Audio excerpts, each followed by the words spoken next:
গুরু ও শিষ্যের শিক্ষামূলক গল্প। প্রকৃত ধনীকে। প্রস্তাবনা।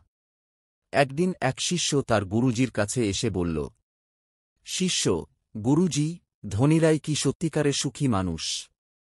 গুরুজি, তুমি কি মনে করো? শিষ্য, আমার ধারণা, যাদের অনেক অর্থসম্পদ আছে তারাই সুখী। গুরুজি মৃদু হাসলেন এবং বললেন, তাহলে চলো, আজ তোমাকে একটা ছোট পরীক্ষা দেই। মূল গল্প। গুরুজি শিষ্যকে একটি ছোট গ্রামে নিয়ে গেলেন। সেখানে একজন দরিদ্র কৃষকের সঙ্গে তাদের দেখা হল। গুরুজি, বাবা, তুমি কেমন আছো? কৃষক, গুরুজি, আমি খুব ভালো আছি। আমার কাছে বেশি কিছু নেই, তবে আমি সুস্থ, আমার পরিবার আছে, আর পরিশ্রম করে খেতে পারি, এর চেয়ে বেশি আর কি চাই? শিষ্য কৃষকের কথা শুনে কিছুটা অবাক হল। এরপর গুরুজি শিষ্যকে শহরে এক বিত্তশালী ব্যক্তির কাছে নিয়ে গেলেন। সেই ধনী ব্যক্তি ছিল অনেক সম্পদের মালিক, কিন্তু তার চোখে মুখে উদ্বেগের ছাপ।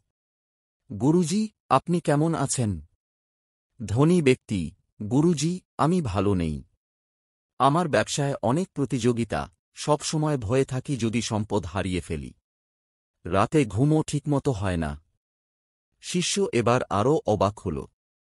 নৈতিক শিক্ষা। ফিরে আসার পথে শিষ্য বলল, শিষ্য, গুরুজি, আমি বুঝতে পেরেছি। প্রকৃত ধনী সেই, যে সন্তুষ্ট ও সুখী। শুধু অর্থ থাকলেই সুখ আসে না। গুরুজি, ঠিক বলেছ। প্রকৃত সুখ মানসিক শান্তি ও সন্তুষ্টির মধ্যে রয়েছে, শুধু সম্পদের মাঝে নয়।